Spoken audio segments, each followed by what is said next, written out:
Video. This is Anupama. आज मैं आप लोगों के लिए ग्रेविटेशन का पार्ट 2 लेके आई हूँ। फर्स्ट पार्ट हमें किए हुए थोड़ा सा ज़्यादा समय हो गया है। वीडियो सेकंड पार्ट की थोड़ी सी लेट आ रही है, बट कोई बात नहीं, आप लोग थोड़ा सा एडजस्ट कर लीजिएगा। किसी वजह से वीडियो थोड़ा सा लेट आ रही है, बट आज फाइनली हम पार्ट 2 लेके आए हैं ग्रेविटेशन का, class 9th, which is very very very important chapter. तो अब देखिए, प्रीवियस वीडियो में हम लोगों ने ग्रेविटेशन का पार्ट 1 किया था, जिसमें हम लोगों ने ग्रेविटेशनल फोर्स के बारे में पढ़ा था। दो ऑब्जेक्ट्स, दो मासेस के बीच में जब फोर्स लगती है तो उस फोर्स को हम बोलते हैं ग्रेविटेशनल फोर्स, और हमने इसका रिलेशन भी निकाला था। F is directly proportional to m1 m2 divided by r square, where m1 and m2 are mass of the two object, जो भी दो ऑब्जेक्ट हैं, और r है आपका distance between those two object. इस प्रोपोर्शनैलिटी साइन को जब हम हटाते हैं तो यहाँ पर हम कैपिटल G लगा देते हैं, और ये है हमारा ग्रेविटेशनल कांस्टेंट। इतनी बातें हम प्रीवियस वीडियो में कर चुके थे। मैंने आप लोगों को ये भी बताया था कि अर्थ और हमारे बीच में भी ग्रेविटेशनल फोर्स लग रहा है, लेकिन क्योंकि अर्थ का मास बहुत ज़्यादा है, इसीलिए अर्थ हमारी तरफ अट्रैक्ट नहीं होता, बल्कि हम अर्थ की तरफ अट्रैक्ट होते चले जाते हैं। इतनी बातें हम लोगों ने पार्ट 1 में कर ली थी। पार्ट 2 में आज हम लोगों को एक्सेलरेशन ड्यू टू ग्रेविटी करना है मेनली, बट उसके पहले हम लोग पढ़ेंगे कि केपलर्स लॉ क्या था, और ये न्यूटन ने दिया था ऑब्वियसली। तो ये न्यूटन को इस चीज़ का आइडिया कैसे लगा कि gravitational force is inversely proportional to the square of the distance. ठीक है, इस चीज़ का इन्होंने आइडिया कैसे लगाया, इस बारे में हम बात करेंगे। तो आइए वीडियो को स्टार्ट करते हैं। Before we start the video, make sure that you like, subscribe and share the video with your friends, so that more and more people can know about our channel. So let us start with, अब हम लोगों को बात करनी है अब Kepler's law की। Kepler's law, ठीक है, Kepler's law of planetary motion हम बोलते हैं।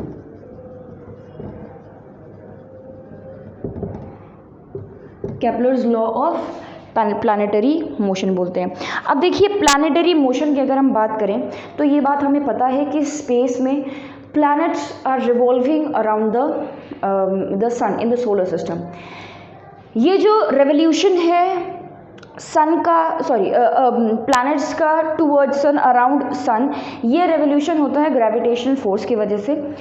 और आपको एक और बात मैं बता दूं कि जब भी कोई ऑब्जेक्ट सर्कुलर मोशन में रिवॉल्व करता है तो उस पर एक फोर्स लगती है जिसको हम बोलते हैं centripetal force, right. Centripetal force, ये वो फोर्स है जो उन पर लगती है जो भी ऑब्जेक्ट सर्कुलर मोशन में मूव कर रहा होगा। वो कोई भी ऑब्जेक्ट हो सकता है, कोई भी ऑब्जेक्ट, ठीक है, चार्ज्ड, अनचार्ज्ड, हैवी, लाइट, कैसा भी ऑब्जेक्ट है, अगर वो सर्कुलर मोशन में है तो वो सेंट्रीपिटल फोर्स लगाता है, उस पर सेंट्रीपिटल फोर्स लगती है, और ये सेंट्रीपिटल फोर्स सेंटर की तरफ लगती है, ठीक है, इनवर्ड्स। इसका मतलब ये हुआ कि now because the planets are revolving around the sun, इसका मतलब कि सर्कुलर मोशन है, इसका मतलब कि उन पर सेंट्रीपिटल फोर्स लग रहा होगा, ठीक है। ये जो सेंट्रीपिटल फोर्स है, ये प्लैनेट्स को मिलता कहाँ से है? हमें पता है कि force is a form of energy, तो एक फॉर्म से दूसरे फॉर्म में चेंज हो सकता है, ठीक है। तो अब क्या होता है कि प्लैनेट्स और अर्थ के बीच में, प्लैनेट्स और सन के बीच में दो बॉडीज़ हैं, हैवी बॉडीज़ हैं, एक ग्रेविटेशनल फोर्स लगेगा। ये तो मतलब कि यूनिवर्सल है, हर दो ऑब्जेक्ट के बीच में लगेगा, ठीक है। ग्रेविटेशनल फोर्स लगता है सन और प्लैनेट्स के बीच में। प्लैनेट्स इसी ग्रेविटेशनल फोर्स को सेंट्रीपिटल फोर्स में कन्वर्ट कर देते हैं, या ये कह लीजिए कि इसी ग्रेविटेशनल फोर्स से वो सेंट्रीपिटल फोर्स निकाल लेते हैं, जिसके वजह से वो सर्कुलर मोशन में रिवॉल्व करने लगते हैं। This is what is the planetary motion, ठीक है। प्लैनेटरी मोशन में यही है। तो प्लैनेटरी मोशन यही है कि basically the planets are revolving around the सन।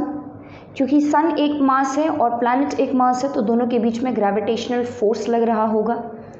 इस ग्रेविटेशनल फोर्स से ही प्लैनेट को सेंट्रीपिटल फोर्स मिल जाता है, और ये सेंट्रीपिटल फोर्स प्लैनेट यूज़ करते हैं रिवॉल्व करने के लिए, ठीक है, सन के आसपास रिवॉल्व करने के लिए। तो यानी कि ये दो बातें क्लियर हो गई कि जब भी कोई ऑब्जेक्ट, या जब आप सोलर सिस्टम की बात करें, because we are talking about planetary motion, planets and all, तो अगर हम सोलर सिस्टम की बात करें तो the planets are, when the planets are revolving around the sun, तो वहाँ पे दो फोर्स काम कर रहे हैं। पहला ग्रेविटेशनल फोर्स, जो कि दो ऑब्जेक्ट्स के बीच में लगना ही लगना है। दूसरा सेंट्रीपिटल फोर्स, जो इसी ग्रेविटेशनल फोर्स से निकाला गया है, ठीक है। अब हमेशा सन और प्लैनेट्स के बीच में ही नहीं, अब जैसे हमारा प्लैनेट है, हमारे यहाँ प्लैनेट के आसपास मून रिवॉल्व कर रहा है, तो मून भी सेम यही काम करता है। मून और अर्थ के बीच में जो ग्रेविटेशनल फोर्स लगती है, उसी ग्रेविटेशनल फोर्स से मून को सेंट्रीपिटल फोर्स मिलता है, जिसकी वजह से वो सर्कुलर मोशन में चक्कर काटेगा। सेंट्रीपिटल फोर्स ना हो अगर, तो मून अर्थ के आसपास चक्कर नहीं, अट्रैक्ट होगा पर चक्कर नहीं लगा पाएगा। चक्कर लगाने के लिए ये फोर्स ज़रूरी है, ठीक है। तो ये तो बातें हो गई इन जनरल कि एक्चुअली में प्लैनेटरी मोशन में होता क्या है। दो फोर्स काम करते हैं, ग्रेविटेशनल और सेंट्रीपिटल। ये मैंने आपको इसलिए बताया क्योंकि ये बहुत काम आने वाला है, ठीक है। ऑल राइट, अच्छा अब ज़रा देखिए Kepler's law of planetary motion. इन्होंने 3 लॉज दिए थे। पहला लॉ तो ये है, उन्होंने ये कहा था कि हमें ऐसा लगता है कि प्लैनेट जो है वो सन के अराउंड सर्कुलर मोशन में रिवॉल्व कर रहे हैं, स्फेयर के फॉर्म में, बट ऐसा नहीं है।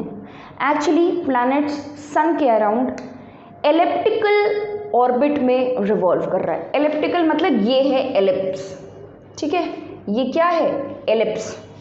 सर्कुलर कैसा होता है, ये सर्कुलर है, दोनों में डिफरेंस है ना, ये थोड़ा सा चिपटा है, फ्लैटेंड है ये, तो ये है एलिप्स। इस पाथ को हम एलिप्टिकल पाथ बोलेंगे। जैसे ये सर्कुलर मोशन है और इस पाथ को हम सर्कुलर पाथ बोलते हैं। ये है क्या, एक सर्कल, वैसे ये एलिप्स है और इसके पाथ को हम एलिप्टिकल पाथ बोलेंगे। अब जैसे सर्कल में कितने सेंटर होते हैं, एक, ऐसे ही एलिप्स में 2 सेंटर होते हैं जिनको हम बोलते हैं फोकाई, ठीक है। हम क्या बोलते हैं इनको, फोकाई। अब केपलर ने ये बताया कि planets actually do not revolve in circular motion but they revolve in elliptical motion, elliptical path. मतलब क्या हुआ कि जो प्लैनेट्स हैं वो इस तरीके के पाथ में रिवॉल्व करते हैं अराउंड द सन, और सन कहाँ होगा, इन दोनों सेंटर्स में से किसी एक सेंटर पे, इन दोनों फोकाई में से किसी एक फोकाई पे सन प्रेजेंट होगा, ठीक है। तो पहली बात तो उन्होंने यही बताई कि planets are actually revolving, planets revolve around the sun in elliptical orbit, ठीक है। पहली बार ये बात किसी ने बताई थी। अब आप चाहें तो इसको ड्रॉ भी कर सकते हो, ठीक है, ये बहुत इंपॉर्टेंट बात उन्होंने बताई। अच्छा अगली बात ज़रा ध्यान से समझिएगा आप लोग, थोड़ा सा कंफ्यूजिंग हो सकता है। दूसरी बात जो उन्होंने बताई, उन्होंने ये बताई कि planets cover equal areas in equal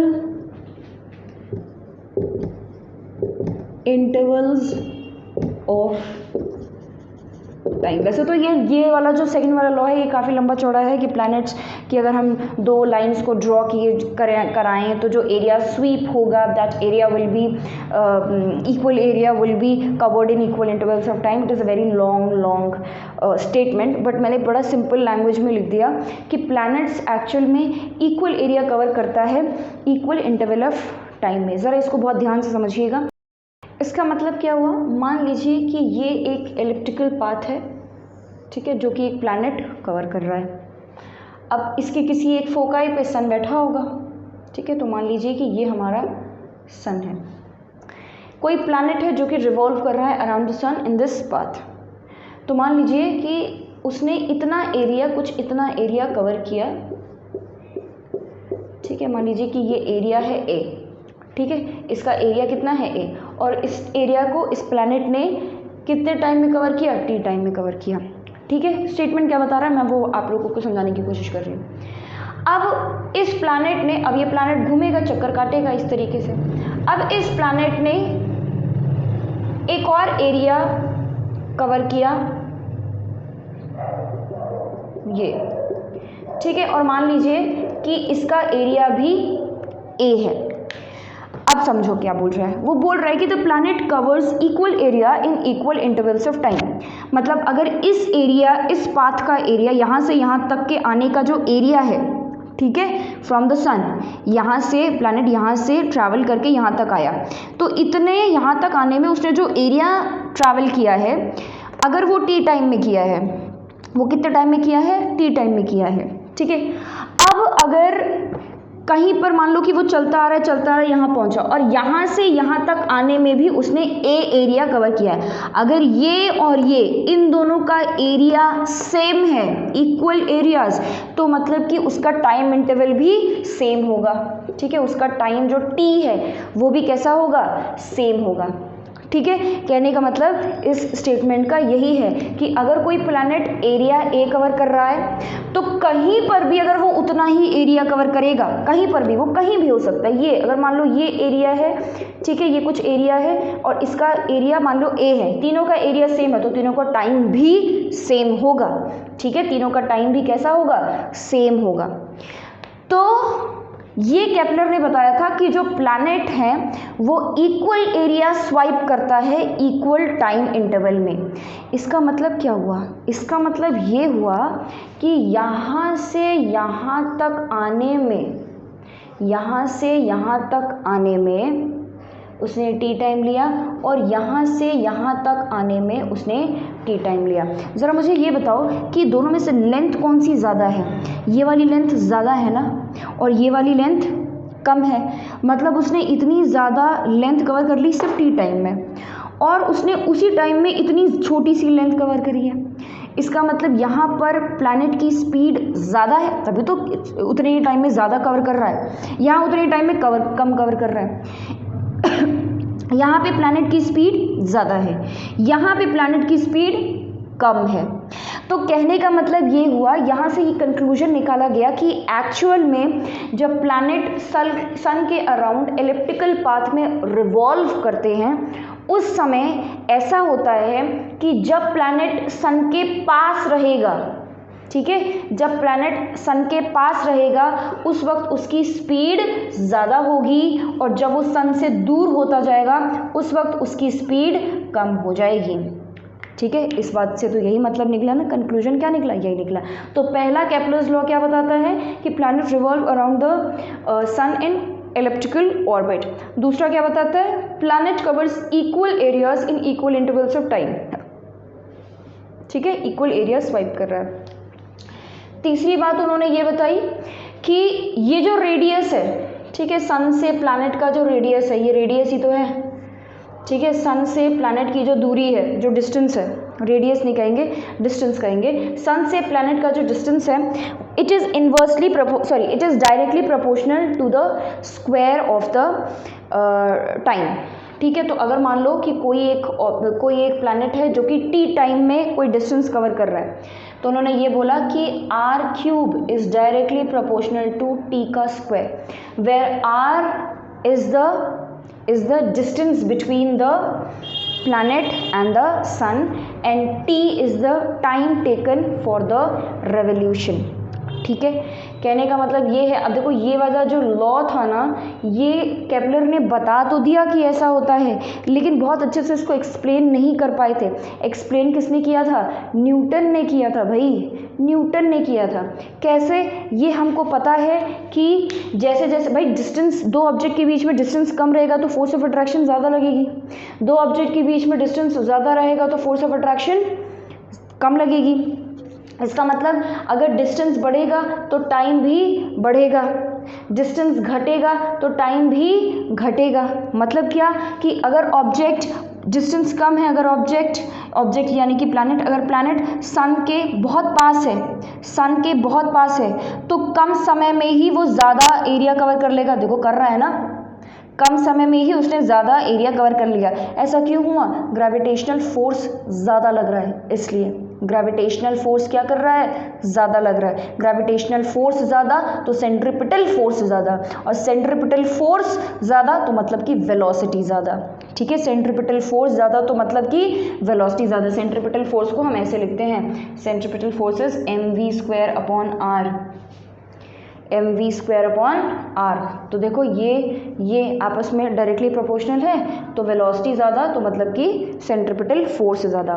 तो कहने का मतलब ये है कि जब डिस्टेंस बढ़ेगी तो टाइम भी बढ़ जाएगा, डिस्टेंस कम होगी टाइम कम हो जाएगा। जैसे कि यहाँ पे डिस्टेंस कम है तो कम समय में ज़्यादा स्पीड हो गई, डिस्टेंस कम समय भी कम लगा। डिस्टेंस ज़्यादा तो टाइम भी ज़्यादा, समय ज़्यादा लगेगा। और ऐसा हो क्यों रहा है, क्योंकि ग्रेविटेशनल फोर्स यहाँ पर ज़्यादा लग रहा है, क्योंकि ऑब्जेक्ट पास है। जैसे जैसे ऑब्जेक्ट दूर होता जाएगा वैसे वैसे ग्रेविटेशनल फोर्स भी घटने लग जाएगा। ठीक है, और ग्रेविटेशनल फोर्स ज़्यादा मतलब सेंट्रीपिटल फोर्स ज़्यादा, सेंट्रीपिटल फोर्स ज़्यादा मतलब कि वेलोसिटी ज़्यादा स्पीड होगी। वो हमने लिखा हुआ है, डिस्टेंस कम ग्रेविटेशनल फोर्स ज़्यादा, ग्रेविटेशनल फोर्स ज़्यादा सेंट्रीपिटल फोर्स ज़्यादा, सेंट्रीपिटल फोर्स ज़्यादा वेलोसिटी ज़्यादा। ये देखो वेलोसिटी क्या होती है, स्पीड जो होती है, स्पीड ज़्यादा। तो ये बातें बताई थी केप्लर्स ने बताई थी, जिसको हम बोलते हैं Kepler's law of planetary motion. अब इनका जो थर्ड वाला जो इक्वेशन है ये बड़ी काम का था। इसी थर्ड वाले इक्वेशन से न्यूटन ने अपना इस इन्वर्सली स्क्वायर ऑफ डिस्टेंस वाला जो रिलेशन है इसको निकाला था। बहुत इंटरेस्टिंग है, फटाफट से देख लेंगे कि क्या होता है। Till then write this down. All right, now that you have written this, let us understand कि चलिए अब ज़रा देखते हैं कि न्यूटन को ये रिलेशन, कौन सा वाला रिलेशन, ये वाला 1/r², भाई यही तो फॉर्मूला होता है, F = m1 g भी लिख लेते हैं, अब तो इक्वल टू लगा रहे हैं तो g(m1 m2/r²), ये फॉर्मूला है हमारा ग्रेविटेशनल लॉ का। क्वेश्चन ये है कि इसका और इसका रिलेशन अगर मैं निकालूं तो हम रिलेशन को इन्वर्सली प्रोपोर्शनैलिटी साइन के साथ दिखाते हैं। ये जो रिलेशन है इसको हम बोलते हैं इन्वर्स स्क्वायर रूल। ये जो इन्वर्स स्क्वायर है इसका आइडिया उनको कैसे लगा कि डिस्टेंस का स्क्वायर इस तरीके से रिलेशन होता है। तो आइए देखिए, अब देखो यहाँ पे मैं कोने में यहाँ लिख दे रही हूँ केप्लर का थर्ड लॉ। क्या था कि r³ is directly proportional to t का स्क्वायर। स्मॉल t ले लें, चलो कैपिटल T रहने दो। ठीक है, ये इसका मतलब क्या हुआ कि अगर मुझे यहाँ प्रोपोर्शनैलिटी हटा के इक्वल टू लगाना होगा तो मुझे कोई कांस्टेंट लगाना पड़ेगा। ठीक है, मैं कांस्टेंट का नाम नहीं दे रही हूँ, बस मैंने कांस्टेंट लिख दिया। ठीक है, कांस्टेंट का नाम हम लोग i j k कुछ भी, जैसे यहाँ पे कांस्टेंट क्या है g। ठीक है, आप लोगों ने फोर्स पढ़ा होगा, force and laws of motion, तो उसके डेरिवेशन में हम कांस्टेंट क्या लेते हैं कि कोई भी वेरिएबल ले सकते हैं। यहाँ पे हमने कोई वेरिएबल नहीं लिया, क्या ले लिया है, कांस्टेंट लिख लिया है। ठीक है, t का स्क्वायर, अगर मैं सॉरी ये स्क्वायर नहीं क्यूब होगा, क्यूब। ठीक है, डिवाइडेड बाय t का square is equal to constant. यहाँ तक ये बात क्लियर है, क्योंकि अभी हम इसको यूज़ करेंगे। ये कहाँ से लाया है, ये third law, Kepler's third law से आया है। ठीक है, और हमको निकालना है ये, तो यहाँ से हमें यहाँ तक पहुँचना है। चलो देखते हैं। अभी मैंने आप लोगों को बताया था कि प्लैनेट्स जब सर्कुलर मोशन में, सर्कुलर मतलब एलिप्टिकल, तो जब इस तरीके के मोशन में रिवॉल्व करते हैं तो उनके पास कौन सा फोर्स होता है, सेंट्रीपिटल फोर्स। ग्रेविटेशनल फोर्स तो हर जगह है, ठीक है, लेकिन उस सर्कुलर मोशन में घूमने के लिए कैसा फोर्स चाहिए, सेंट्रीपिटल फोर्स चाहिए। तो सेंट्रीपिटल फोर्स को मान लीजिए कि मैं लिख लेती हूँ F is equal to mv का होल स्क्वायर अपॉन r। तो ये है हमारा सेंट्रीपिटल फोर्स। ठीक है, ये कौन सा फोर्स है, सेंट्रीपिटल फोर्स। सेंट्रीपिटल फोर्स, जो भी स्पेलिंग होती हो, spelling is a bit weak. चलो सेंट्रीपिटल फोर्स लिख दी, सेंट्रीपिटल फोर्स हो गया ये। ठीक है, ये फोर्स नहीं होगा तो कोई बॉडी सर्कुलर मोशन में नहीं घूमेगी। अच्छा, अगर मैं यहाँ से रिलेशन निकालूँ तो मैं अब देखो मास तो कांस्टेंट है, प्लैनेट का मास चेंज होगा क्या? यहाँ पे मास किसका लेंगे हम? प्लैनेट का, वही तो सेंट्रीफ्यूगल, उसी पे तो फोर्स लग रहा है, तो प्लैनेट का मास तो कांस्टेंट है, वो तो चेंज होना नहीं है। तो अगर मुझे रिलेशन निकालना हो तो याद रखना, रिलेशन जब भी हम निकालते हैं तो हम क्या करते हैं, ध्यान रखना, प्रोपोर्शनैलिटी साइन से हम रिलेशन बता, ये फॉर्मूला है, ये रिलेशन है, ये फॉर्मूला है, इक्वल टू लगाए ना, फॉर्मूला है, ये रिलेशन है, ये फॉर्मूला है, ये रिलेशन है। तो अगर मुझे रिलेशन निकालना होगा तो force is directly proportional to v square and inversely proportional to r. ये इसको हम मान लेते हैं इक्वेशन नंबर 1। ठीक है, अब मान लो कि ये जो प्लैनेट है इसने एक सर्कुलर मोशन, एक रिवोल्यूशन कंप्लीट कर लिया। ठीक है, अगर हम इसको सर्कुलर पाथ ही मानते हैं, इलिप्टिकल नहीं मानते हैं, हम सर्कुलर ही मान लेते हैं। तो इस प्लैनेट ने एक मान लो रेवोल्यूशन कर लिया, एक रेवोल्यूशन में वो उसके सर्कमफेरेंस जितना एरिया कवर करेगा, डिस्टेंस कवर करेगा। डिस्टेंस कितना हो जाएगा, कितना डिस्टेंस कवर करेगा, 2 पाई आर क्या है, रेडियस, आर क्या है, रेडियस। तो अगर मुझे इसका वेलोसिटी निकालनी होगी किसकी, प्लैनेट की, तो मैं क्या निकालूंगी, डिस्टेंस अपॉन टाइम, भाई यही तो होता है वेलोसिटी। डिस्टेंस कितनी है, 2 पाई आर डिवाइडेड बाय टाइम, हमने मान लिया था टी। ठीक है, टाइम हमने कितना लिया है, मान लो कि टी लिया है, टी टाइम में वो एक रेवोल्यूशन कंप्लीट कर रहा है। ठीक है, टी टाइम में डिस्टेंस इतना कवर्ड इन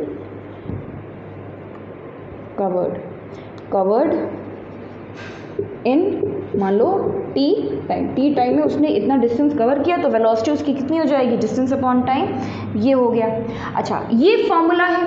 अब अगर यहीं से मुझे रिलेशन निकालना होगा तो मैं क्या करूंगी, देखो 2 पाई तो कांस्टेंट है, वैल्यू फिक्स्ड है, 2 × 3.14, इसकी वैल्यू फिक्स्ड है, तो रिलेशन क्या होगा, v is directly proportional to r upon t. भाई ये हुआ, v is directly proportional to r upon t, ये हो गया। रिलेशन जब भी हम निकालते हैं तो हम प्रोपोर्शनलिटी साइन लगा देते हैं, सारे कांस्टेंट को हटा दिया, यहाँ से m उड़ा दिया, यहाँ से 2 पाई उड़ा दिया। ठीक है, यहाँ से हमने सब कुछ उड़ा दिया, सिर्फ आर स्क्वायर के साथ रिलेशन चेक किया है। इस तरीके से सारे कांस्टेंट को उड़ा देंगे और यहाँ तक पहुँच जाएंगे। बोलो भाई, यहाँ तक बातें समझ में आई? ठीक है, अब हम क्या करेंगे, इसको स्क्वायर कर देंगे। ठीक है, स्क्वायर कर दिया। ठीक है, अपनी मर्जी से तुम अपना सोल्यूशन लाने के लिए, अपना प्रूफ करने के लिए कर सकते हो स्क्वायर किया। अब जब मैं इसका स्क्वायर कर दूं तो v square is directly proportional to r square upon t square, ये आ जाएगा। बोल भाई, आ जाएगा, है ना? अच्छा, अब मैं क्या करती हूँ, मैं इसमें मल्टीप्लाई कर देती हूँ, ये तो हमारा इक्वेशन ही था, मैंने इसमें मल्टीप्लाई कर दिया ऊपर और नीचे आर से। कर सकती हूँ, बिल्कुल कर सकती हूँ, कर सकते, बिल्कुल कर सकते। वैल्यू चेंज होगी क्या? नहीं। क्या इसमें कोई फर्क पड़ेगा? नहीं। हम दोबारा यहाँ से यहाँ आ सकते हैं, आर को काट दो, दोबारा यहाँ से यहाँ हम आ सकते हैं। अपना आंसर, ये वैल्यू, मुझे ये चीज़ दिखानी है, ये चीज़ इस फॉर्मूले में लेके आनी है, तो ये चीज़ लाने के लिए मैंने ये काम किया है। और कर सकते हैं, बस आपका जो मेन वैल्यू है वो चेंज ना होने पाए, आप दोबारा प्रीवियस इक्वेशन तक पहुँच जाए तो पहुँच जाओगे, बिल्कुल आर और काट दोगे, दोबारा उस इक्वेशन में पहुँच जाओगे। ठीक है, तो ये हो गया, इसको हमने इस तरीके से लिख लिया। अच्छा, अब यहाँ से अगर निकालना होगा तो मैं यहाँ पे लेके आती हूँ। ठीक है, तो ये क्या हो गया, v square is directly proportional to r cube हो गया, स्क्वायर और ये r cube divided by t का स्क्वायर। ठीक है, इनटू 1 अपॉन आर, ये तो 1 upon r as it is रह गया, ये ऊपर वाला आर इसके साथ मल्टीप्लाई होकर क्यूब बना दिया। अच्छा, ज़रा आप इसको ध्यान दो, ये क्या ये कांस्टेंट नहीं है?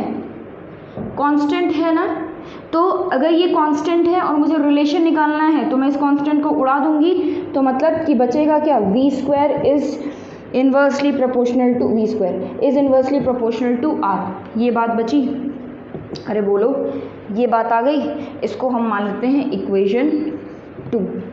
अब इसी वी स्क्वायर की वैल्यू आप इक्वेशन 1 में डाल दो, इस v स्क्वायर की वैल्यू इक्वेशन 1 में डाल दो। ठीक है, तो हम क्या करेंगे, हम बोलते हैं सब्स्टिट्यूटिंग इक्वेशन 2 इन 1। इक्वेशन 2 को हमने इक्वेशन 1 में सब्स्टिट्यूट कर दिया, मतलब इसकी वैल्यू यहाँ पर डाल दी। जब आप इसकी वैल्यू यहाँ डाल दोगे तो क्या बचेगा, f is directly proportional to v square की जगह पे क्या लिखना है, 1 अपॉन आर। ठीक है, डिवाइडेड बाय आर, यही तो हुआ, वी स्क्वायर की जगह पर 1/r, वी स्क्वायर की जगह पर 1/r लिख सकते हैं, बिल्कुल लिख सकते हैं, 1/r लिख दिया और ये r एज इट इज़ यहाँ पर आ गया।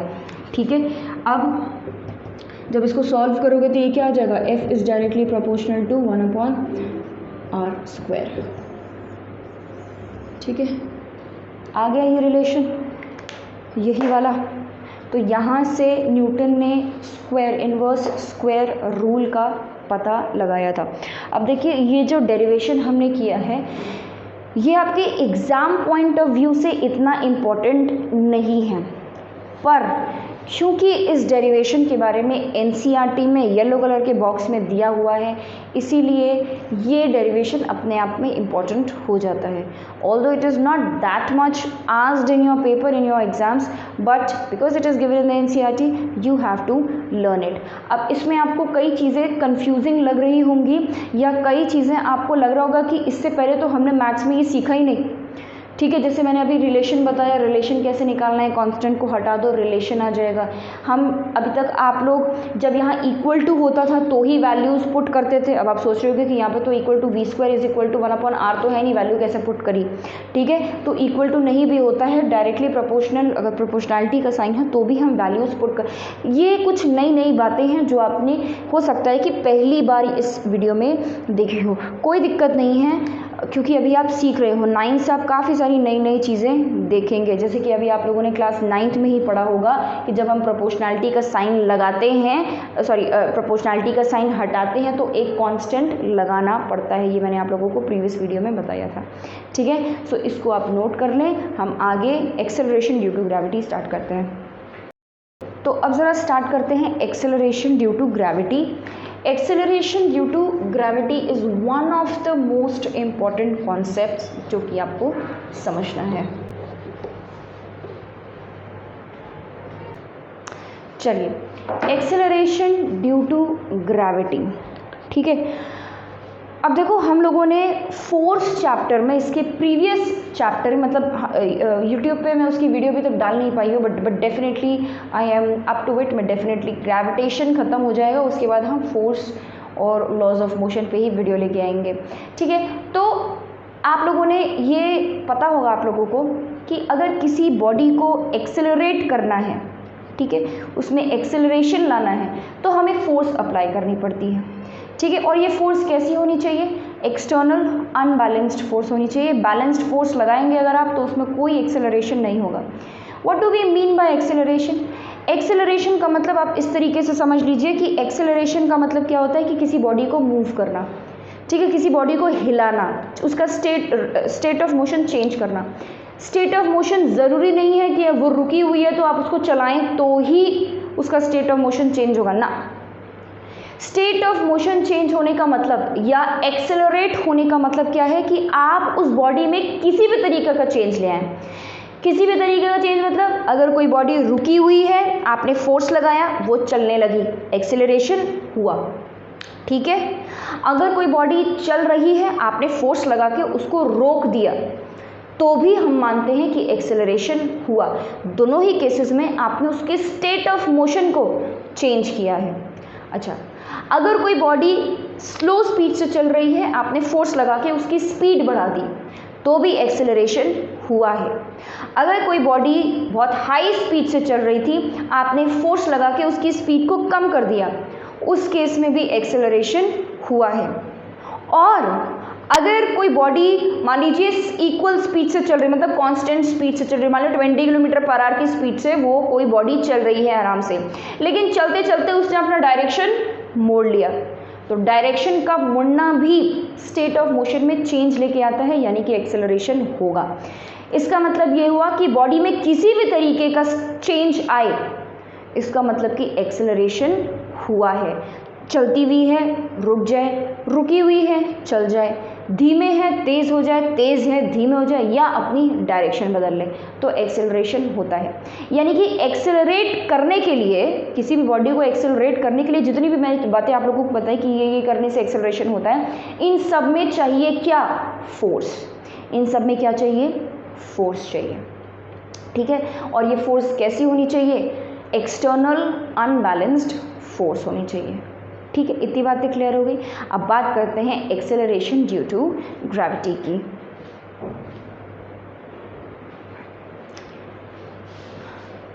अब एक्सेलरेशन ड्यू टू ग्रेविटी देखिए क्या है। अब हमें पता है कि दो ऑब्जेक्ट्स के बीच में ग्रेविटेशनल फोर्स लग रहा है।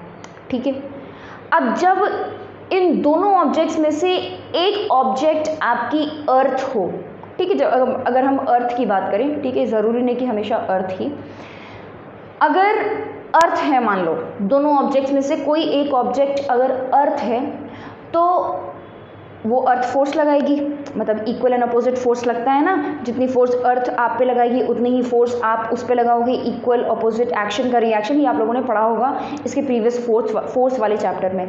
ठीक है, तो फोर्स तो बराबर लग रहा है, अर्थ मुझ पे और मैं अर्थ पे बराबर फोर्स लगा रही हूँ, बट क्योंकि मेरा मास कम है, ठीक है, इसलिए मैं अर्थ की तरफ अट्रैक्ट हुई हूँ और अर्थ मेरी तरफ अट्रैक्ट नहीं हो पा रहा है क्योंकि उसका मास ज़्यादा है।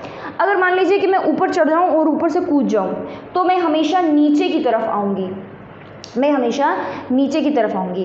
क्यों नीचे की तरफ आऊँगी? क्योंकि अर्थ फोर्स लगा रही है। कौन सी फोर्स? Gravitational force. ये जो फोर्स मुझ पे लगेगी ये एक अनबैलेंस्ड फोर्स की तरह काम करेगी, और जब भी किसी ऑब्जेक्ट पे अनबैलेंस्ड फोर्स लगता है तो वो ऑब्जेक्ट या वो बॉडी एक्सेलरेट करती है। तो जब मैं ऊपर से मान लीजिए कूद गई, अगर मैं ऊपर से कूद गई हूँ तो नीचे जाते वक्त मेरी बॉडी क्या कर रही है? एक्सेलरेट कर रही है, बिल्कुल एक्सेलरेट कर रही है, स्पीड बढ़ती है, वेलोसिटी बढ़ती है। पता नहीं आपको पता है कि नहीं पता है, अगर नहीं पता है तो हम इस चैप्टर में आगे फ्री फॉल में पढ़ेंगे कि अगर कोई ऑब्जेक्ट को आपने ऊपर से नीचे छोड़ दिया, नीचे जाते वक्त उसकी स्पीड बढ़ती है। अगर स्पीड बढ़ रही है तो अभी मैंने बताया स्पीड में चेंज आ रहा है, ठीक है, रुका हुआ है, चल रहा है, रुका हुआ है, स्पीड कम है, तेज हो गई, तेज है, कम हो गई, डायरेक्शन, इन सारे केसेस में एक्सेलरेशन हो रहा है। तो नीचे जाते वक्त स्पीड बढ़ रही है, मतलब कि एक्सेलरेशन हो रहा है। ये एक्सेलरेशन क्यों हो रहा है? क्योंकि ग्रेविटेशनल फोर्स, मतलब अर्थ, ग्रेविटी नहीं, अर्थ ग्रेविटेशनल फोर्स लगा रही है। ये जो फोर्स है ग्रेविटेशनल फोर्स, जिसकी वजह से मैं एक्सेलरेट हो रही हूँ नीचे गिरते वक्त, इसी को हम बोलते हैं एक्सेलरेशन। इसी को हम क्या बोलते हैं? एक्सेलरेशन। अब क्योंकि अर्थ की वजह से हो रहा है इसीलिए acceleration due to gravity, acceleration due to gravity. तो हम केपलर्स लॉ ऑफ, ये तो मैंने बताया ही नहीं और तुम लोग बताते भी नहीं। चलो, एक्सेलरेशन ड्यू टू ग्रेविटी, ठीक है, एक्सेलरेशन ड्यू टू ग्रेविटी, इसके बारे में बात करनी है हमको। तो हमने ये समझ लिया कि एक्सेलरेशन ड्यू टू ग्रेविटी क्या है? वो एक्सेलरेशन जो कि अर्थ की ग्रेविटेशनल फोर्स की वजह से लग रही है। किसी बॉडी पे अगर अनबैलेंस्ड फोर्स लगेगी तो वो बॉडी एक्सेलरेट करेगी, ठीक है। तो अगर कोई चीज़ अगर ऊपर से नीचे गिर रही है तो इसका मतलब कि वो एक्सेलरेट कर रही है। क्यों? क्योंकि एक अनबैलेंस्ड ग्रेविटेशनल फोर्स लग रहा है उस ऑब्जेक्ट पे। ये जो एक्सेलरेशन है जिसकी वजह से वो नीचे जा रही है, इसी एक्सेलरेशन को हम एक्सेलरेशन ड्यू टू ग्रेविटी बोलते हैं। आई होप ये बात आपको क्लियर होगी, मैंने कई बार बोल दी ये बातें, ठीक है। अगर उसके बाद भी नहीं हुई है तो आप रिवाइंड फॉरवर्ड करके एक बार फिर से सुन लीजिए। तो अगर मुझे एक्सेलरेशन ड्यू टू ग्रेविटी के बारे में लिखना होगा तो मैं क्या लिखूंगी? Acceleration produced in an object due to gravitational force of the earth, अगर हम अर्थ पे हैं, मून अगर हम मून पे हैं, और सन अगर हम सन पे हैं। ये तो हाइपोथेटिकल सिचुएशन हो गई, यहाँ पर तो हम जीवित ही नहीं बचेंगे, ठीक है, मून पे ही ना रह पाए, सन की तो बात बहुत दूर हो गई, बट जनरली हम अर्थ, ठीक है, मून और सन मिटा देते हैं, थोड़ा सा अच्छा नहीं लग रहा है, ठीक है, इम्प्रैक्टिकल सा लग रहा है। हम फिजिक्स में हमेशा प्रैक्टिकल बातें करते हैं, इम्प्रैक्टिकल सा लग रहा है, ठीक है, ऑन अर्थ। तो यही सिंपल सी चीज़ है आपका क्या? Acceleration due to gravity. बात करते हैं एक्सेलरेशन ड्यू टू ग्रेविटी की वैल्यू की।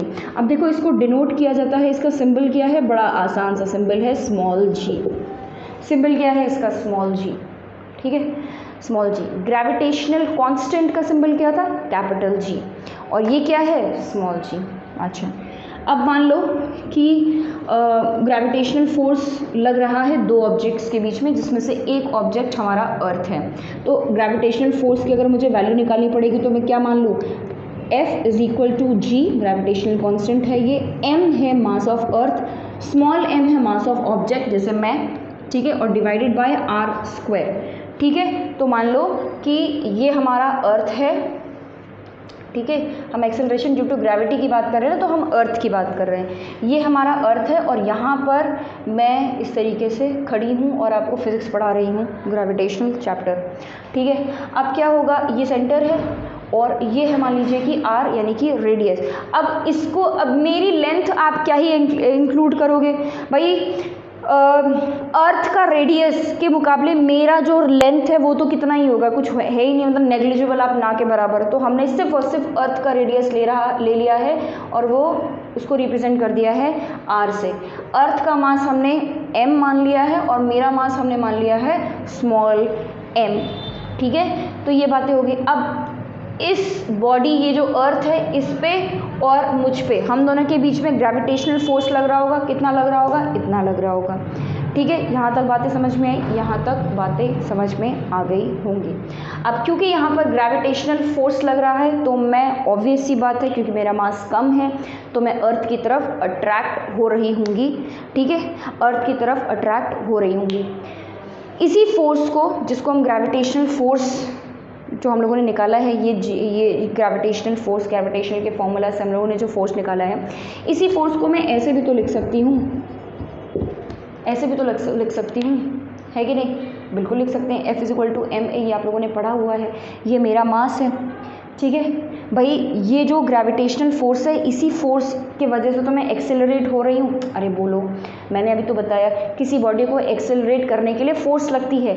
हमारे केस में वो फोर्स कौन सी है, ग्रेविटेशनल फोर्स। अब उस ग्रेविटेशनल फोर्स को मैं ऐसे लिख लूँ या फिर मैं उसको ऐसे लिख लूँ। ठीक है, तो ये क्या हो गया, F is equal to m a. तो ये हो गया आपका इक्वेशन 1, ये हो गया इक्वेशन 2। अब आप सोचोगे कि मैम आपने ये क्यों नहीं लिखा। बेटा, अर्थ को एक्सेलरेट कर पाओगे क्या, मास इतना ज़्यादा है, बहुत ज़्यादा मास है। ठीक है, तो ये जो ग्रेविटेशनल फोर्स, ये ज़रा सी फोर्स जो लग रही है वो अर्थ को हिला पाएगी, बिल्कुल भी नहीं। तो इसको निकालने का तो कोई मतलब ही नहीं है। हमने स्मॉल m इसलिए निकाला क्योंकि एक्सेलरेशन उसी में दिख पाएगा, उसी में प्रोड्यूस हो पाएगा, मुझ पे प्रोड्यूस हो पाएगा। तो F is equal to m a. अच्छा, अब क्योंकि दोनों फोर्स इक्वल है, दोनों ग्रेविटेशनल फोर्स है, दोनों फॉर्मूले अलग अलग लिखे हैं, बस दोनों हैं कौन से, ग्रेविटेशनल फोर्स, तो दोनों को इक्वेट कर दें, है ना, इक्वेटिंग इक्वेशन 1 एंड 2। बेटा, ये लिखने का तरीका है, ठीक है, इस तरीके से आपको डेरिवेशंस फिजिक्स में करने हैं। केमिस्ट्री में तो आपके इस साल कोई डेरिवेशन नहीं है, 11th में जाके आप केमिस्ट्री में भी डेरिवेशंस करोगे, लेकिन ये चीज़ें आपको इस तरीके से लिखना आना चाहिए। इक्वेशन 1, इक्वेशन 2, इक्वेट कर दिया। इक्वेट करने का मतलब क्या, कि दोनों को बराबर कर दिया। भाई ये F के इक्वल है, ये F के इक्वल है, इसका मतलब ये दोनों आपस में इक्वल होंगे, तो कर दो equal. G m divided by r square is equal to m a. बोल भाई, ऐसे आ जाएगा। ठीक है, अब क्योंकि यहाँ पर हमारा जो a है, एक्सेलरेशन है, वो ग्रेविटी की वजह से है, इसलिए हम इसको mg कर सकते हैं, है ना भाई। ग्रेविटेशन एक्सेलरेशन, यहाँ पे जो एक्सेलरेशन लग रहा है वो किसकी वजह से लग रहा है, ग्रेविटी की वजह से। तो हमने a की जगह पे क्या लिख दिया, g लिख दिया। ठीक है, सिंपल है ना, acceleration due to gravity, g लिख दिया। अच्छा, अब क्या करना है, अब आप इसको ये स्मॉल m काट दीजिए।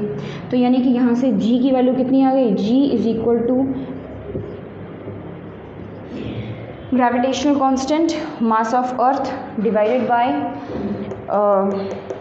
डिस्टेंस का स्क्वायर, मतलब रेडियस का स्क्वायर। अब अगर मैं यहाँ पर वैल्यू पुट करूँ, है ना, अगर मैं यहाँ पर वैल्यू मान लीजिए पुट करती हूँ, किस की वैल्यू, g की वैल्यू, g क्या है, ग्रेविटेशनल कांस्टेंट, इसकी वैल्यू 6.7 इंटू 10⁻11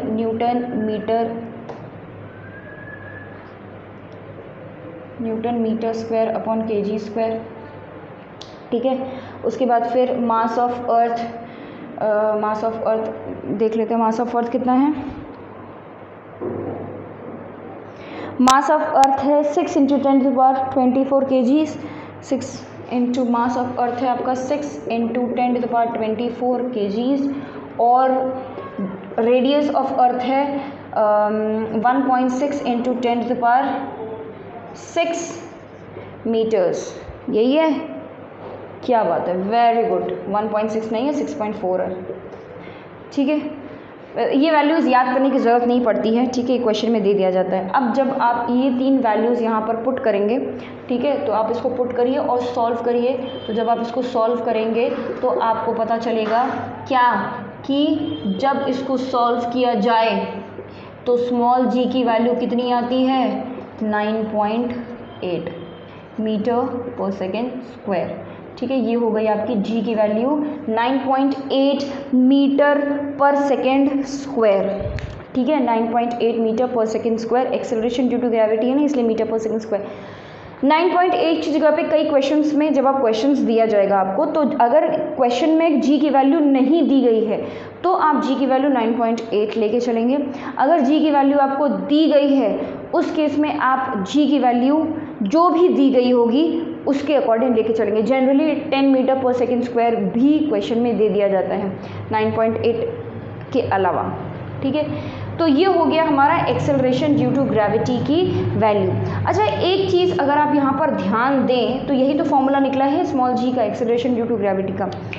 अगर आप यहाँ पर एक चीज़ का ध्यान दें तो वो ये है कि आप मुझे बताइए कि क्या एक्सेलरेशन ड्यू टू ग्रेविटी, ठीक है, किसी बॉडी पे कितना एक्सेलरेशन लगेगा, क्या वो उस बॉडी के मास पे डिपेंड कर रही है?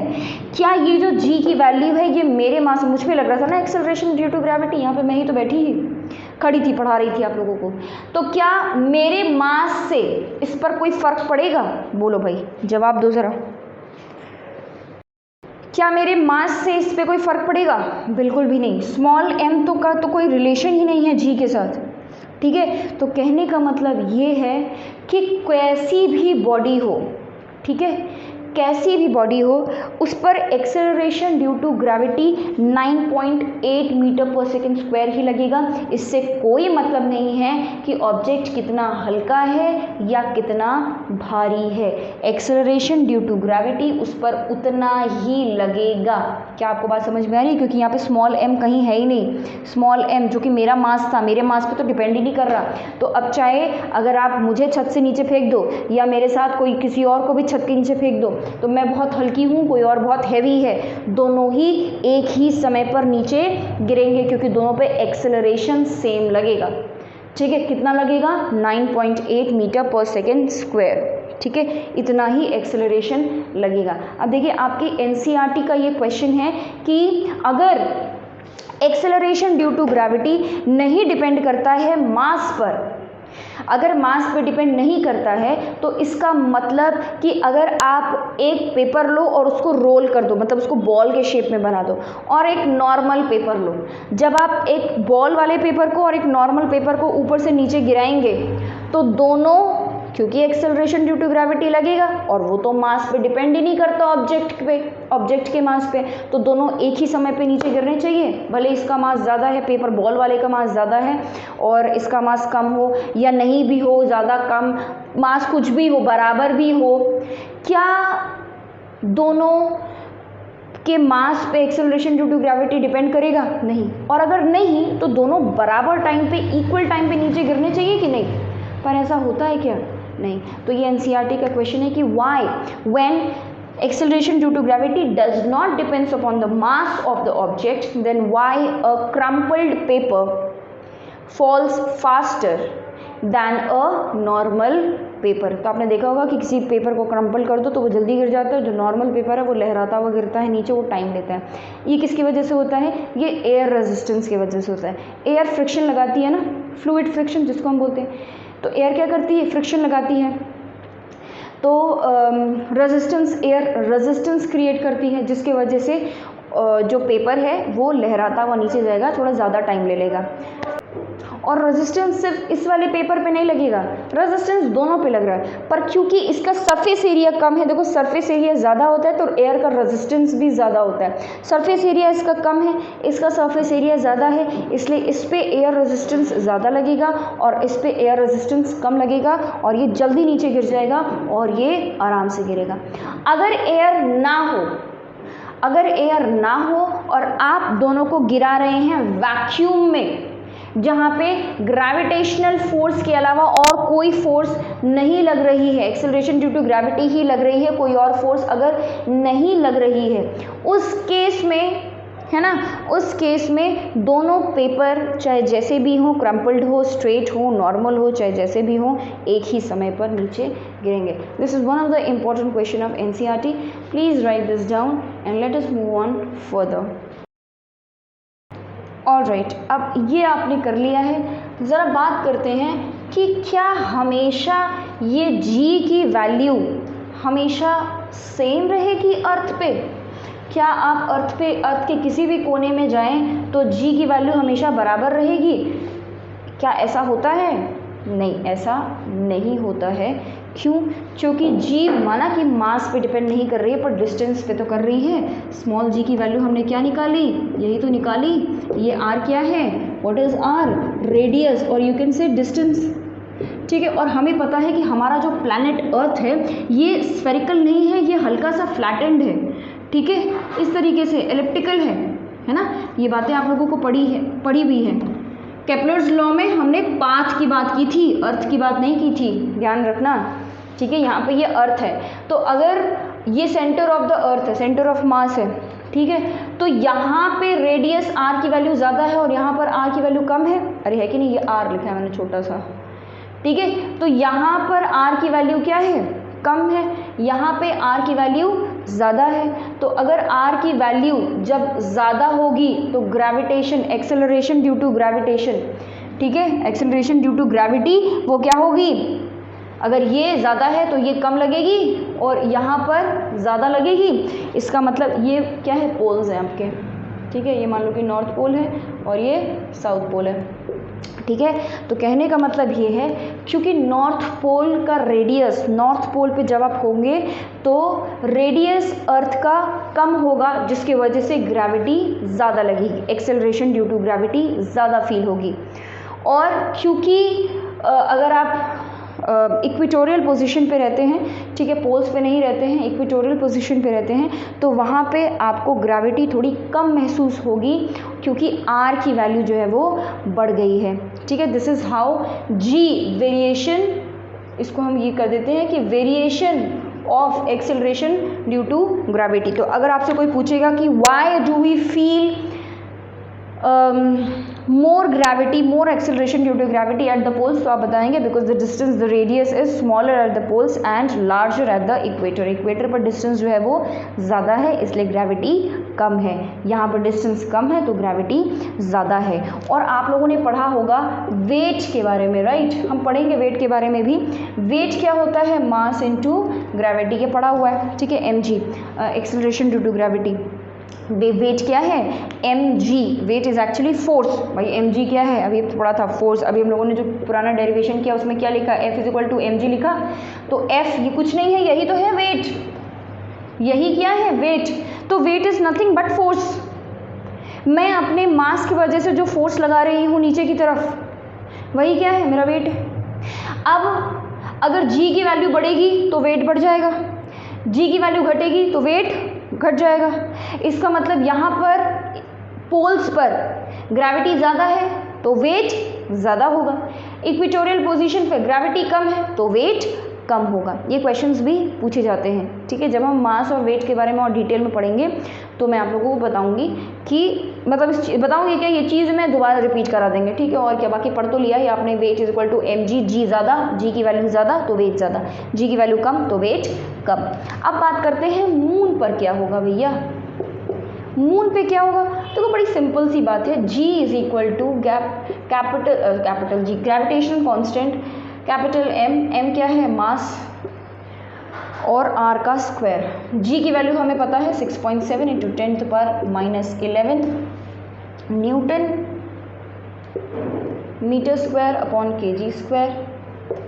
ठीक है, और मून का मास होता है, ज़रा देखें मून का मास कितना होता है। मून का मास होता है 7.4 इंटू 10⁻22 kgs, 7.4 इंटू 10⁻24 kgs, और रेडियस है इसका 1.74 इंटू 10⁻, ये क्या है? कितना बताया था अभी? 7.4 इंटू 10⁻22 kgs। ये आपका मून का मास है। रेडियस कितना है मून का? मून का रेडियस है 1.74 इंटू 10⁶ मीटर्स, ये उसका रेडियस है।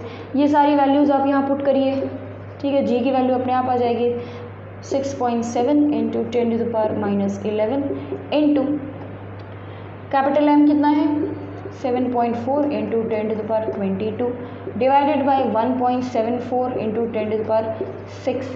भाई इसको कैलकुलेट करना नहीं है, मतलब आप एग्जाम में बैठ के, ये नहीं कि बैठ के आराम से कैलकुलेट कर रहे हो, ठीक है। ये चीज़ नहीं करनी है आपको, ये वैल्यू पता होनी चाहिए। 1.6 जी की वैल्यू कितनी आती है 1.63, मान लो 1.6 ऑन एन एवरेज आप ले सकते हो, 1.63 मीटर पर सेकेंड स्क्वायर। ये वैल्यू है किसकी?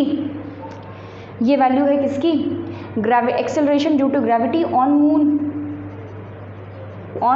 मून। और अर्थ पे कितनी है? अर्थ पे अभी हम लोगों ने निकाला 9.8 मीटर पर सेकेंड स्क्वायर। अब देखो अर्थ की ग्रेविटी और मून की ग्रेविटी कितना डिफरेंस है? कितने का डिफरेंस है? करीब करीब 6 गुना, ठीक है। 6 गुना ज़्यादा है मून की ग्रेविटी से, अर्थ की ग्रेविटी 6 गुना ज़्यादा है। इसीलिए मून पे आपका जितना वेट होगा उससे 6 गुना ज़्यादा वेट आपका अर्थ में होगा, क्योंकि अभी हम लोगों ने बात किया था weight is equal to mg। G की वैल्यू घटी तो मास आप वेट आपका घट गया, जी की वैल्यू बढ़ी तो वेट आपका बढ़ गया, ठीक है। तो ये बातें होगी variation of acceleration due to gravity, moon पे कैसा होगा और अर्थ पे कैसा होगा। देखिए अब ये वैल्यूज़ निकालने के लिए आती तो नहीं है, पर आपको वैल्यू, फाइनल वैल्यू जो है वो पता होनी चाहिए, क्योंकि मास, अर्थ का मास और मून का मास सीबीएसई एक्सपेक्ट नहीं करता कि आप याद करें, वो दे देता है क्वेश्चन में, ठीक है। क्वेश्चन में ही मास निकालने के लिए अगर कोई क्वेश्चन आता है इससे रिलेटेड तो वो मास दे देगा। तो आपको ये वैल्यूज़ नहीं याद करनी है, बट डेफिनेटली आपको ये वैल्यू पता होनी चाहिए, और इतना पता होना चाहिए कि अर्थ का ग्रेविटी मून की ग्रेविटी से 6 टाइम्स ज़्यादा है। अब ज़रा लास्ट में एक टॉपिक कवर कर लेते हैं, बात कर लेते हैं किसकी? डिफरेंस बिटवीन, एक बहुत ही ज़रा सा छोटा सा topic, difference between capital G and small G, ठीक है। कैपिटल जी और स्मॉल जी के बीच में डिफरेंस, ठीक है। तो पहला पॉइंट तो ये है कि ये यूनिवर्सल है, यूनिवर्सल कांस्टेंट है, ठीक है, जिसकी वैल्यू कभी भी चेंज नहीं होगी। और ये क्या है? ये varies from place to place, place to place तो नहीं होगा लेकिन ठीक है, प्लेस टू प्लेस ये वेरी कर सकता है, ठीक है। स्मॉल जी, कैपिटल जी कैसा है? Universal constant. इसको थोड़ा और सुंदर लिखते हैं, ये क्या है? ये वेरिएबल है। ये यूनिवर्सल कांस्टेंट है तो हम यहाँ ये लिख सकते हैं कि ये वेरिएबल है, ठीक है। अच्छा, कैपिटल जी का वैल्यू क्या होती है? 6.7 into 10⁻11 newton metre square upon kg का स्क्वायर, और इसकी value 9.8 metre per second square on earth, ठीक है। ये मेंशन तो करोगे ना भाई, क्योंकि आपने लिखा है ऊपर वेरिएबल, तो इसकी वैल्यू आप अगर अर्थ पे दे रहे हो तो आपको बताना पड़ेगा कि ये अर्थ की है। और तीसरा डिफरेंस हम बात कर सकते हैं क्या, कि इसकी यूनिट क्या है? Newton metre square upon kg square. ये मैंने आप लोगों को इसलिए बता दिया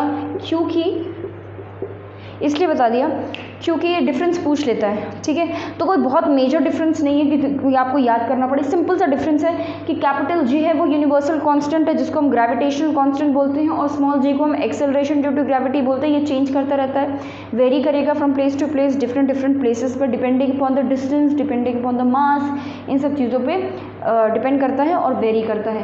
कैपिटल जी की वैल्यू वहाँ लिख दी गई है, यहाँ पर कैपिटल स्मॉल जी की वैल्यू लिख दी गई है, और दोनों की यूनिट में डिफरेंस बता दी गया है। This is all about the differences. So this was all about today's video. यहाँ पे वीडियो वाइंड अप कर रहे हैं। आज हम लोगों ने इस पार्ट में acceleration due to gravity finally खत्म कर लिया है।